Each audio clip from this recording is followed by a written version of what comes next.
I'm Stephen here from Archery Supplies. Today we're going to look at the Touchwood, and this one's called the Lynx. So this is a traditional hunting bow, 60 inches. This one's going to be 45 pound. So this is how it comes in a basic box. It comes with, this will be the little bolts. It comes with the little pad that you use. Comes with a string, and here's the limbs and the riser. So the only thing it doesn't come with is the bow stringer. Now I'd always suggest using a bow stringer because you're going to find there's going to be people in your club who are going to suggest stringing this around their legs. These are wood limbs. You twist these limbs, you will break them. So you twist them around your legs, you're likely to put pressure on one side and not the other, and that will break the limb. So just bear that in mind when a guy at the club goes, I've always strung my bow around my leg. 90% of all failures I see are bows strung around a person's leg. So that's the riser. Now this is laminated, so down this way here, so individual pieces of wood glued together to increase the strength. It has a sight hole on this side, so you can mount a sight, plunger button, you can mount in there. Now with this bow, you can see it's slightly curved here on the shelf, which is ideal for shooting off the shelf, but the riser here is straight. Now the reason you have a straight riser is because you might shoot a stick-on arrow rest, hence the plunger button. If it's curved, then you really have to shoot it off the shelf. So this is more of a traditional takedown hunting bow. It has the two positions here where the limbs bolt into. And let's look at the limbs.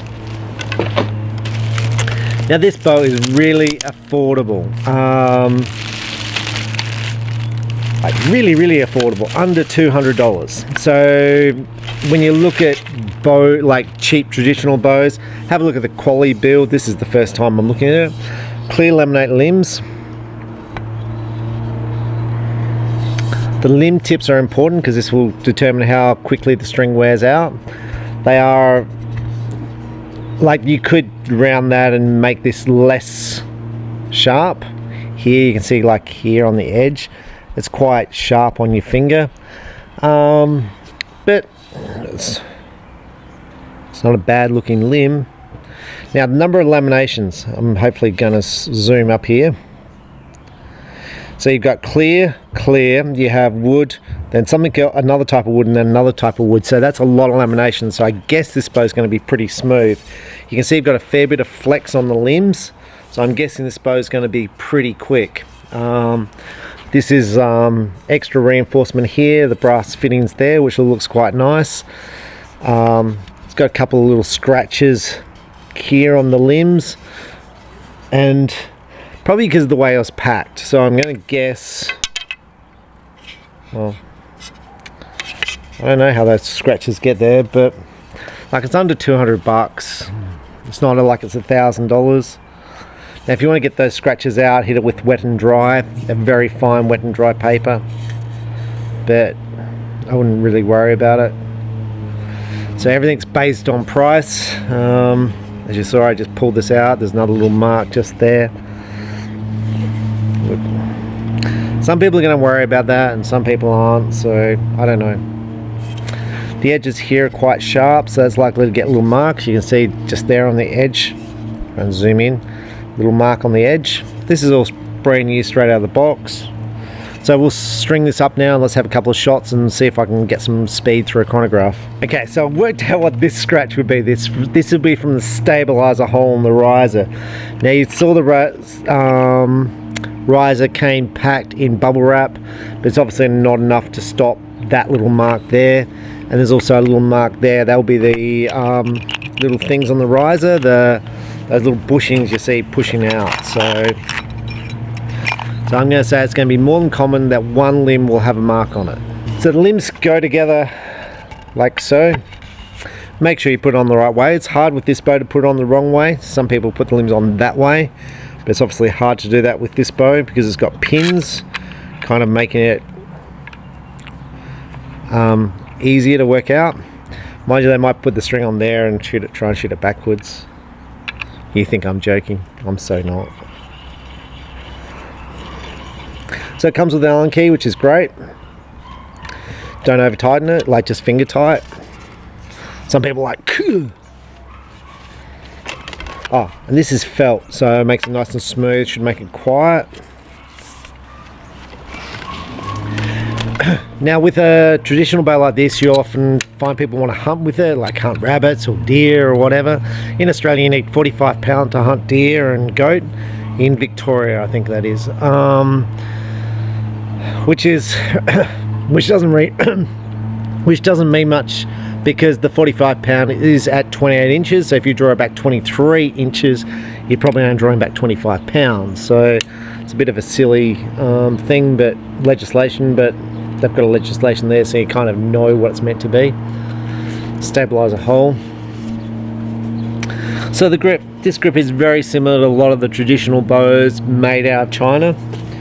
In fact, it feels identical to a lot of the PSEs, which you kind of see, and yes, I do have a PSE shirt on, and it might be made in the same factory, but it's a grip that feels very similar to me. Familiar is the word I'm looking for.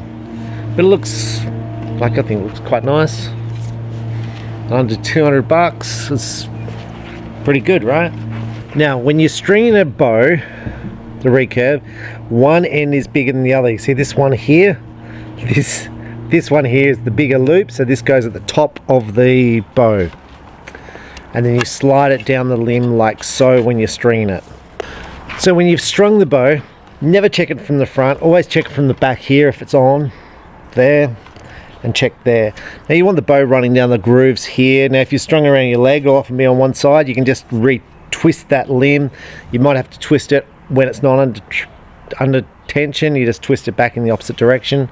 But that looks quite nice. Now before I generally give a bow to someone to shoot, I kind of draw it back myself, because sometimes it gets you hear creaks. I'm not hearing any creak, so this bow feels very familiar to draw.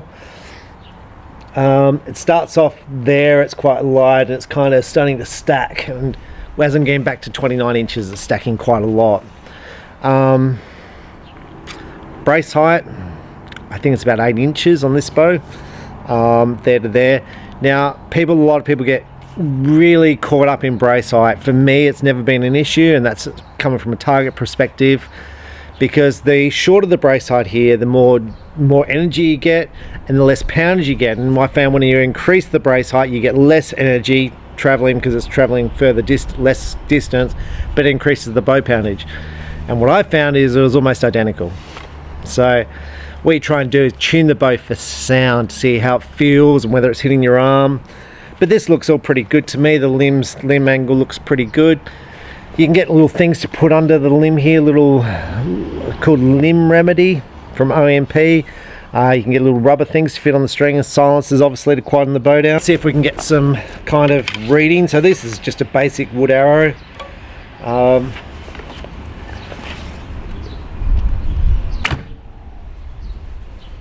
163 feet per second. This is a Black Eagle vintage arrow. I think they look pretty cool, from Black Eagle, feathered, crested. This is a spine of 500, so this is a 45 pound bow. 500 would be pretty good for that. So with my target bow I shoot 42 pounds and I shoot a 600 spined arrow. This is 45, so I'd either be shooting 500s or 600s with it. And that's trial and error. Like I often see people on forums saying what size spine to use. This is from my experience of the testing I've done. If you have different results, that's up to you. So when I was shooting 32 pounds, I was shooting 800 spined arrows. When I shot 38 pound, I shot 700 spined arrow. When I went to 42 pound, I went to 600 spined arrow. And you'll find on your Eastern charts, that's about one under what it recommends. I just found it was too stiff otherwise, and that was on a good quality, high quality limbs.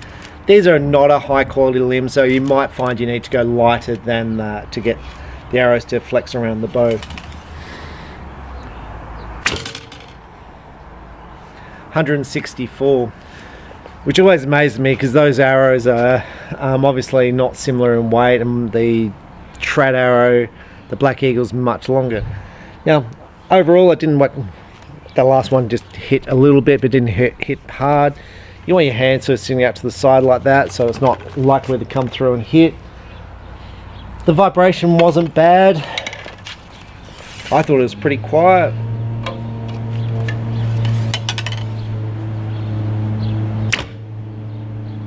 There's a little bit of vibration, but it's all pretty good. And for 200 bucks. Okay, so how's this going compared to other bows? So a lot of the bows which I would say this compares against are going to be about 400 bucks. So this is going to be about half the price of the equivalent bow, or maybe even the same bow. A lot of people in price point are going to compare this to the Samick Sage, and I can't even get that bow from Samick, which is really weird. I think the Samick Sage is not as smooth as this. I don't think the limb quality is as good.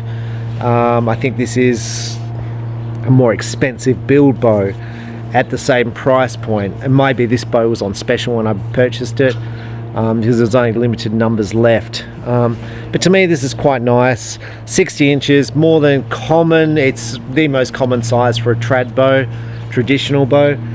So it just really is a matter of if you want to shoot off the shelf. If you want to shoot off the shelf, try and line it up so the arrow is slightly on the left hand side of the string. You can put like a little bit of string material in there to make that thicker. I use D-loop often under the pad to pad it out. But the curve here is fine.